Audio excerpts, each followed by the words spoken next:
Hi everyone. So today's 5-minute tip actually is coming from my son Owen, and it is about what to do when you are happy, what to do when you are sad, and where those emotions lead us in our life. So take a look at the conversation that we had today.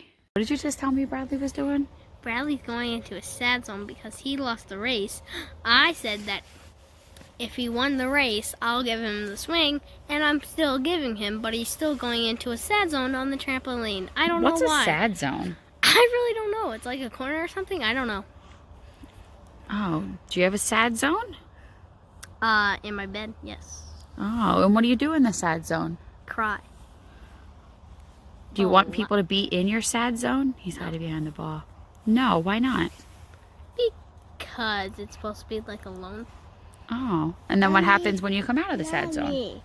I feel kind of better. Oh, so sometimes it's just like a break. You just need a break from whatever's happening or whatever made you sad. So Bradley goes onto the trampoline when he's sad. That's his sad zone? Mm-hmm. Oh, okay. Maybe sad zones are a good thing. I guess so. You know, it gives you time to relax and kind of deal with what just happened that made you sad, right? It's pretty cool.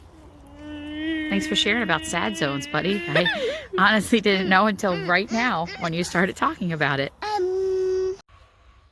So as we're sitting outside and he notices that Bradley's upset and he tells me that he goes into his sad zone, and I thought to myself, well, what's his sad zone?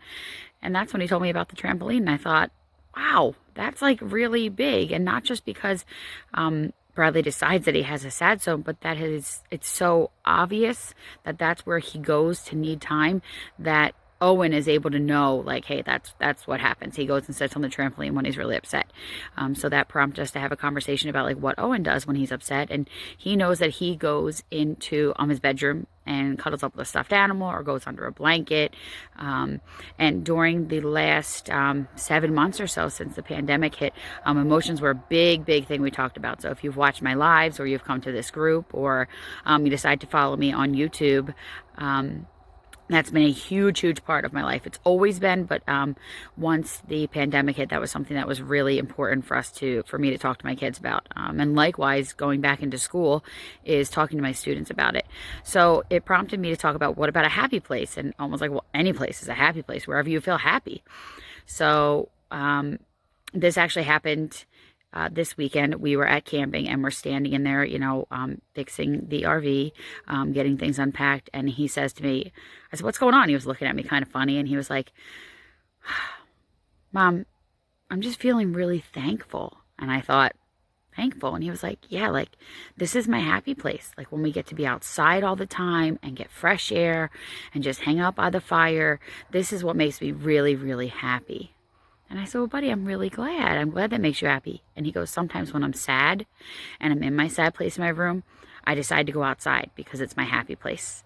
So my 5-minute tip for you today is, one, listen to your kids.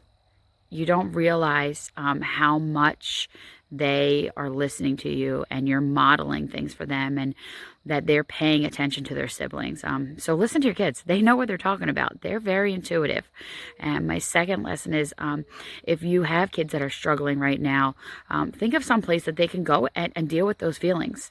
I am a firm believer that I don't care if you are a boy or a girl or a grown man or grown woman, you have every right to feel those emotions. If you want to cry about them or scream and yell, you can validate those emotions are validated. I want to validate the fact that you're angry or you're sad.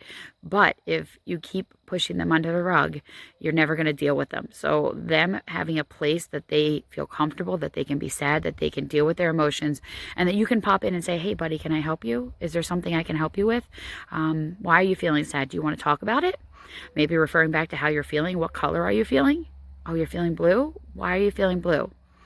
So just a quick thought on making sure that we are checking in with our kids, and finding those places that make them really happy and even really sad, what we can do to help them, and having a space that they can really express those emotions is so, so important for our kids. It's important for us too. I want to go in my room and hide under the covers when I'm feeling kind of crappy, and I want to be able to do that. I want the 5 minutes to do that. So giving our kids a chance to feel those emotions is super, super, super important. So I hope everybody has a fabulous day today, and go find your happy place.